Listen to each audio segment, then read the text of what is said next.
Russia అధ్యక్షుడు Vladimir Putin Ukraine అధినేత Zelensky చేతులు కలిపినంతగా ఆలింగనాలు చేసుకున్నంతగా ప్రచారం చేస్తున్నారేమిటి అని మహారాష్ట్ర ముఖ్యమంత్రి దేవేంద్ర ఫడ్నవీస్ మీడియాను అడుగుతున్నారు.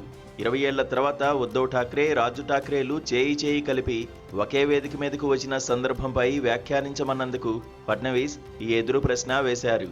గుర్తింపు సంక్షోభాన్ని ఎదుర్కొంటున్న ఠాక్రే సోదరులు ఎన్ని విన్యాసాలు చేసినా ఫలితం ఉండదని, ప్రజలు మరిచిపోయిన వారి పార్టీలు ఒక్కటైనా ఉపయోగం లేదని ఫడ్నవీస్ తేల్చేశారు.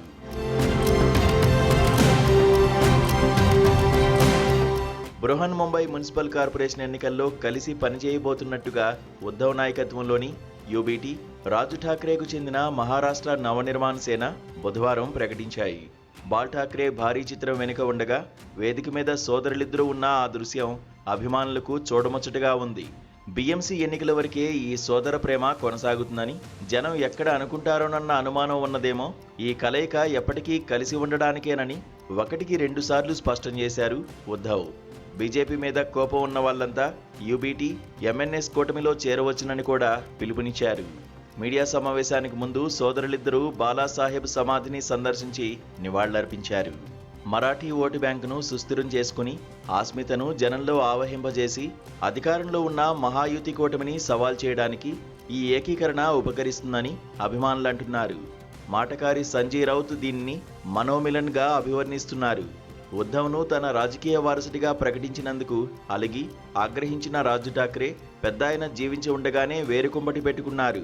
ఉద్ధవ్కు ఉన్న నిలకడతనం, నిబద్ధత రాజుకు లేవని, మాట మనసు మారిపోతుంటాయని, అందుకే బాలాసాహెబ్ అతన్ని పక్కన పెట్టారని అంటారు. జూలైలో వీరిద్దరూ హిందీని వ్యతిరేకిస్తూ ఒకే వేదిక మీదకు వచ్చినప్పుడు ప్రజల్లో సానుకూల స్పందన కనిపించడంతో చర్చోపచర్చల అనంతరం ఇలా ఒక్కటి కావడం సాధ్యపడింది. కీలకమైన సీట్ల పంపకం అంశం ఇంకా తేలాల్సి ఉన్నప్పటికీ బీజేపీ, సిండే శివసేన, అజిత్ పవార్ ఎన్సీపీ కలగలిసిన మహాయుతికి వీరు సవాల్ విసరగలరని అభిమానుల నమ్మకం. పుట్టినిల్లు ముంబైని దీర్ఘకాలం శాసించి ఏలిన శివసేన క్రమంగా చీలి చితికిన నేపథ్యంలో ఇప్పుడు మళ్లీ అక్కడ తన ఉనికిని చాటుకోవడానికి ఇలా తాపత్రయపడుతోంది.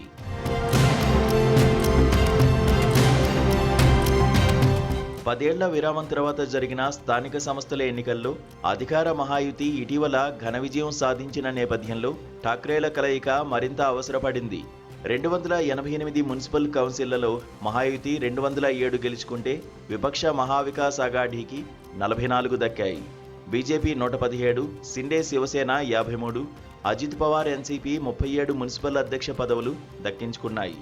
మహాయుతిని గెలిపించినందుకు అభినందనలంటూ రాష్ట్ర ఎన్నికల సంఘాన్ని కాంగ్రెస్, యూబీటీ విమర్శించినప్పటికీ అసలు పార్టీల కంటే చీలిక పక్షాలకు ప్రజామోదం అధికంగా ఉన్నదని ఈ ఫలితాలు నిర్ధారించాయి. మొన్నటి అసెంబ్లీ ఎన్నికల ఫలితాలు మరోమారు ఇలా కింది స్థాయిలో ప్రతిఫలించిన నేపథ్యంలో జనం ఉద్ధవ్, శరద్ పవార్ పక్షాన లేరని, తమనే ఆదరిస్తున్నారని ఏక్నాథ్ షిండే, అజిత్ పవార్ మరింత గర్వంగా చెప్పుకోవచ్చు. సంస్థాగతంగా వీరు మరింత బలపడ్డారు అనడానికి కూడా ఈ ఫలితాలు నిదర్శనం. నేనే అసలు శివసేన అన్న షిండే వాదనను వివిధ వ్యవస్థలతో పాటు జనం కూడా సమర్థించి ఇలా 6 రెట్లు అధిక స్థానాలతో ఆశీర్వదించడం ఉద్ధవ్కు పెద్ద ఎదురుదెబ్బ.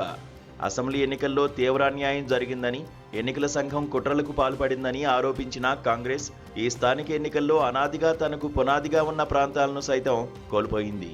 ఈ నేపథ్యంలో జనవరి 15న జరగబోతున్న బీఎంసీ ఎన్నికల్లో మహాయుతి విజృంభించకుండా నిలువరించాలని ఉద్ధవ్ ప్రయత్నిస్తున్నారు. 75,000 కోట్ల రూపాయల బడ్జెట్ ఉన్న ముంబైని గెలిపించుకోవడానికి సోదరుడితో చేయగలిపారు. మర్నాడు వెలువడే ఫలితాల్లో ముంబై వాసులను ఈ సోదర ప్రేమ ఎంత ప్రభావితం చేసిందో తేలిపోతుంది.